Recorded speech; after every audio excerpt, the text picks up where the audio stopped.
Salut à tous. Aujourd'hui, j'aimerais vous parler de Jésus-Christ et insister sur le fait que Jésus-Christ est au-dessus de tous. Jésus est au-dessus des anges, il est au-dessus de tout homme qui a existé sur la terre, il est au-dessus de tout prophète, il est au-dessus de tout prêtre, il est au-dessus de toute divinité et esprit qui existe dans cet univers. Et je dis cela par rapport à ce que Jésus-Christ est et aussi par rapport à ce qu'il a fait. Jésus-Christ est au-dessus des anges. Parce que les anges, ce sont des esprits au service de Dieu pour l'adorer et exécuter tout son plan, tout ce que Dieu leur dit. Ce sont des serviteurs au service de Dieu. Par contre, Jésus-Christ, il est le Fils de Dieu. Donc, tu ne peux pas comparer un serviteur et le fils de la maison. Voilà pourquoi nous voyons dans toute la Bible les anges adorer Jésus et servir Jésus. Et par cela, nous comprenons que Jésus est au-dessus de tout ange.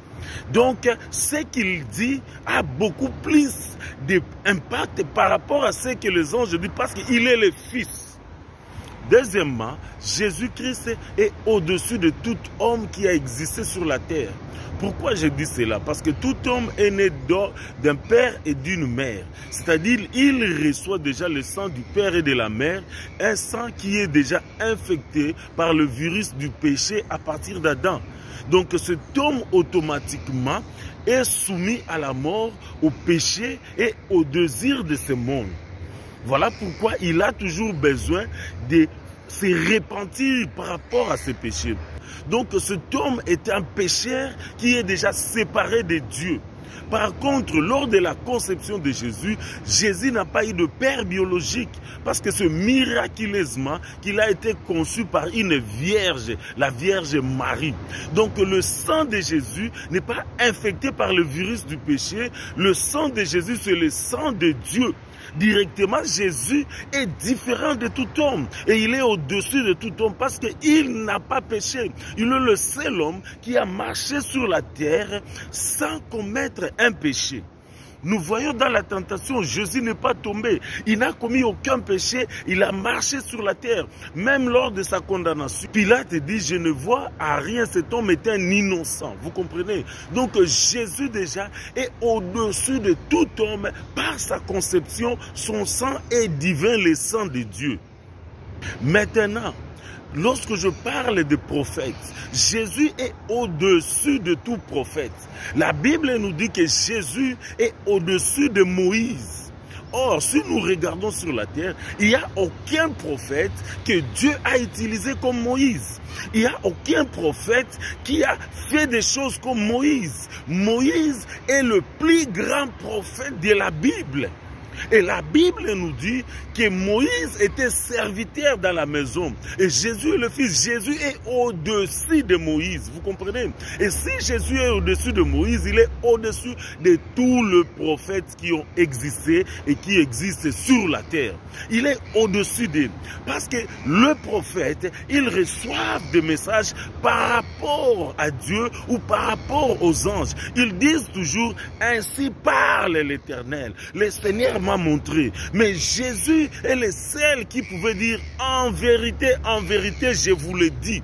Vous comprenez? Son discours, son message est différent de tous les prophètes. Les prophètes reçoivent le message et transmettent. Mais Jésus, il est le message et il parle de son propre gré. Vous comprenez? Jésus est au-dessus de tout prophète. Le prophète amène un message, mais Jésus, il est le message. Il est lui-même au-dessus de tout message parce que c'est lui le Fils de Dieu. Jésus est au-dessus de tout prêtre. Parce que le prêtre, avant de faire le service, il commence d'abord par faire son propre service. Parce que les prêtres, ce sont des pécheurs, des hommes comme nous. Donc, avant de se présenter à Dieu pour faire l'intercession ou le service devant Dieu, ils doivent d'abord commencer par demander pardon de leurs propres péchés. Vous comprenez? Donc il doit d'abord se purifier avant d'aller dans la présence de Dieu. Mais Jésus-Christ n'avait pas besoin de cela parce qu'il n'y a rien de péché en lui. Et il est le Fils qui avait la communion parfaite avec Dieu. Jésus est au-dessus de tout prêtre. Remarquez la résurrection de Lazare. Il dit, je sais, Père, tu m'as toujours exaucé. Jésus avait la communion parfaite avec Dieu. Il dit, moi et le Père, nous sommes un. Il n'y a aucun prêtre qui peut déclarer cela parce qu'il y a le péché qui sépare. Et à chaque fois, il doit commencer par demander pardon à ses péchés. Jésus est au-delà et au-dessus de tout prêtre à cause de sa sainteté et sa vie sans péché. Il a une communion parfaite de Dieu et il peut intercéder, il peut plaider pour le peuple directement. Jésus est au-dessus de tout médiateur qui peuvent exister entre Dieu et l'homme. Il est le médiateur parfait et il est celui qui peut plaider parfaitement. Tout celui qui peut venir être un médiateur, il aura toujours à commencer par ses propres péchés. Mais Jésus n'a pas besoin de cela. C'est le médiateur parfait qui nous relie avec Dieu. C'est lui le médiateur par excellence. Vous comprenez? Et Jésus est au-dessus de toute divinité et au-dessus de tout esprit. Il n'y a aucun esprit qui peut se comparer à Jésus. Satan lui-même ne peut même pas se comparer à Jésus. Nous connaissons tout ce qui s'est passé lorsque Jésus était sur la terre.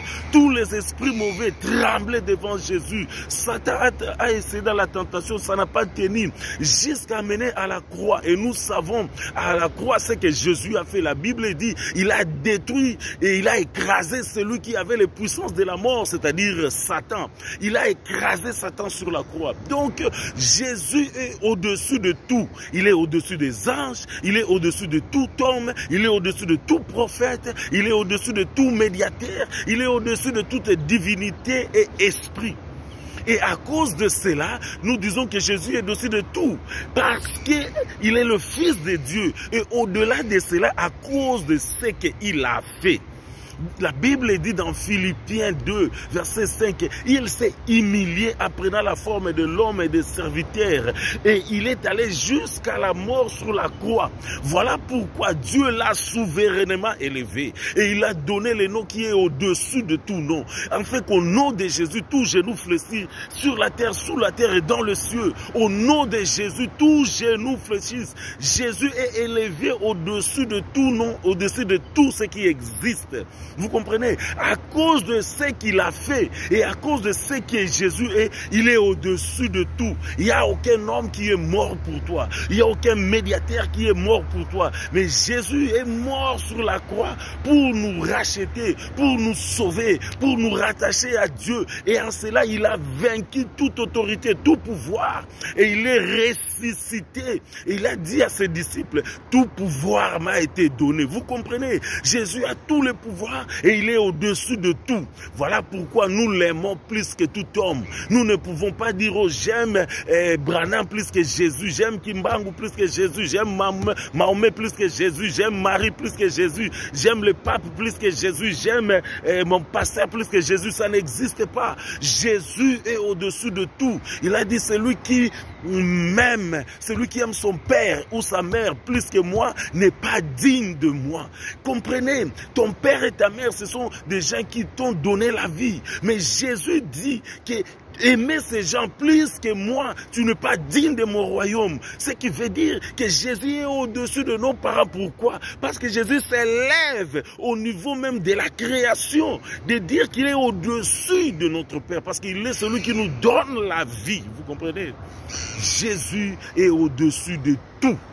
Et nous l'aimons plus que tout parce qu'il est notre Rédempteur, il est notre Sauveur, il est le Fils de Dieu et il est Dieu. Que Dieu vous bénisse. Amen.